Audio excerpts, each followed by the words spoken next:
26 വർഷം മുൻപ് റെയിൽവേ അംഗീകരിച്ച പദ്ധതിയാണ് അങ്കമാലി എരുമേലി ശബരിപാത.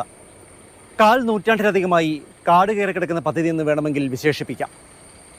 ശബരിമല തീർത്ഥാടകർക്ക് പ്രയോജനപ്പെടും എന്ന് മാത്രമല്ല, കേരളത്തിന് പുതുതായി ഒരു റെയിൽവേ ലൈൻ, റെയിൽവേ മാപ്പിൽ ഇടമില്ലാത്ത ഇടുക്കിക്ക് റെയിൽ മാപ്പിൽ പ്രാതിനിധ്യം, മധ്യ കേരളത്തിന് പുതിയൊരു കണക്ടിവിറ്റി, ചരക്ക് നീക്കത്തിന് വേഗത, അങ്ങനെ നേട്ടങ്ങൾ നിരവധിയാണ്.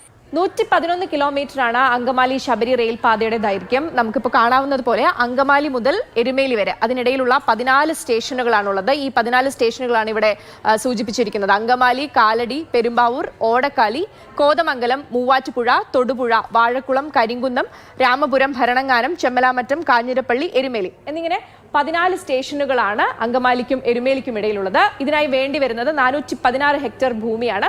പ്രതീക്ഷിക്കുന്ന ചിലവ് എന്ന് പറയുന്നത് 3347 കോടി രൂപയാണ്. എരുമേലിയിൽ നിന്ന് ഈ പുനരൂരിലേക്കും അതുപോലെ തന്നെ വിഴിഞ്ഞം പദ്ധതി പ്രദേശത്തേക്കും ഈ പാത വികസിപ്പിക്കാം, നീട്ടാം എന്നുള്ളത് കൊണ്ട് തന്നെ ഈ വിഴിഞ്ഞം ഭാഗത്തേക്കുള്ള ഈ ചരക്ക് നീക്കത്തിനൊക്കെ ഇനി വേഗതയേറും. അതുപോലെ തന്നെ തമിഴ്നാട്ടിലേക്കുള്ള ഗതാഗത സൗകര്യങ്ങൾ മെച്ചപ്പെടും. നിലവിൽ ഈ പുനലൂർ ചെങ്കോട്ട പാതയിലൂടെയുള്ള ചരക്ക് നീക്കം അതിനുള്ള സൗകര്യം ആ റോഡിലില്ല, അല്ലെങ്കിൽ ആ പാതയിലില്ല. അതിന് പര്യാപ്തമല്ല എന്നുള്ള ഒരു ന്യൂനതയും ഈ പാത വരുന്നതോടുകൂടി, ശബരി റെയിൽ പാത വരുന്നതോടെ പരിഹരിക്കാനാകുമെന്ന പ്രതീക്ഷയാണുള്ളത്. ശബരി പാതയ്ക്ക് അനുബന്ധമായി ഏറ്റുമാനൂർ പാല ശബരി ലിങ്ക് റെയിൽ പാതയും നിർദ്ദേശിക്കപ്പെട്ടിട്ടുണ്ട്.